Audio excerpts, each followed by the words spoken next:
The trip to Stamford Bridge is nearly upon us, and a late piece of team news is rather worrying, even if others would have you believe otherwise. Thanks to several news outlets on Saturday, it has surfaced that Mesut Ozil is set to miss Sunday's trip across London after training separately from the rest of the Arsenal squad. For many, that will be a positive piece of news. For others, myself included, it is not so pleasing.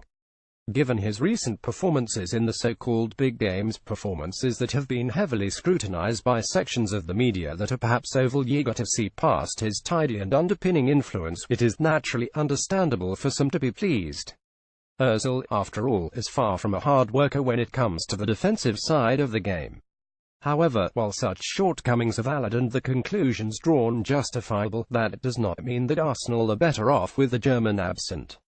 There is the suggestion that the Gunners will be able to implement a quicker breaking style, with Danny Welbeck coming in for Ozil and forming a pacey front three alongside Alexandre Lacazette and Alexis Sanchez. But there is the key lack of an incisive distributor to play the penetrating, sliding through balls into the channels that help instigate such moves.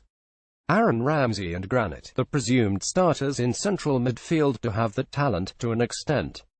But Xhaka can only dissect from deep, lacking the agility and short area sharpness to oil the neat interplay in a congested final third, and Ramsey's passing is inconsistent, often overhitting passes that need to be precisely placed and paced for a counter-attack to be successful.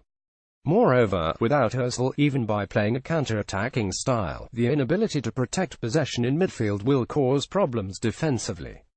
Although there are occasions where teams can sit deep and soak up the pressure with standing waves and waves of attacks, for the most part, those who have more possession tend to create in more chances and, subsequently, score more goals. Additionally, I severely doubt that Arsenal have the personnel and the coaching to successfully implement such a defensive stand. They fail to work as a cohesive unit, the shape and structure is loose at best and clueless at worst, and the communication is non-existent, rarely aware of the roles and responsibilities of those around them, acting according to such understanding. The presence of Ozil allows Arsenal to play on the front foot. His temper-setting passing, his drifting in and out of space, his vision and creativity, and his understanding of how to keep a team ticking over in possession all help. Without him, Wenger is forced to play a style that his players do not suit, and that is asking for a disaster. Win on Sunday, and Arsenal haul themselves to level on points with Chelsea and above both Spurs and Liverpool.